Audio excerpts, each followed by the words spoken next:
In this next series of videos, we're going to be talking about input and output. Now, there isn't really any input and output statement or functionality to the C programming language itself, but there are standard I/O. You've seen the standard IO.h. There are standard I/O and standard library header files and standard libraries that have to come with C if the C implementation is going to be known as an ANSI standard or even a usable C language implementation. If you use just these standard I/O routines that we're going to talk about here, then your program is guaranteed to be able to interact with the environment that it's placed in, assuming that your language implementation is standard. This is the standard I/O. It has to come with the language. It has to be available. And some of the things that we're going to look at is exactly this, the standard input and output. We will be looking at how to create formatted output using printf.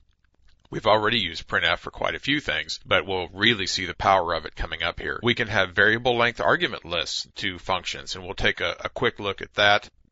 You probably won't have to worry about that a lot, but it is how printf does its job and how scanf inputs. We'll look at formatted input with scanf and how they both use variable length argument lists. We'll take a look at file access, how to open files, read from them, write to them, that sort of thing. And we'll need that for the next chapter when we talk about how to deal with the web, because we'll be opening some files and writing things that we receive from our website. Of course, error handling is important. We'll look at the standard error output and how to use it, how to use the exit function, and then we'll take a look at line input and output, which is how to read an entire line of data at one time rather than just single characters or single elements off of a line. We'll wrap it up with a few miscellaneous I/O functions at the end, just for fun. But now we need to make our programs be able to interact with the world around them. So far, they've just operated on their own without really much of any input from us.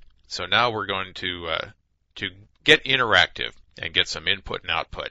Stay tuned.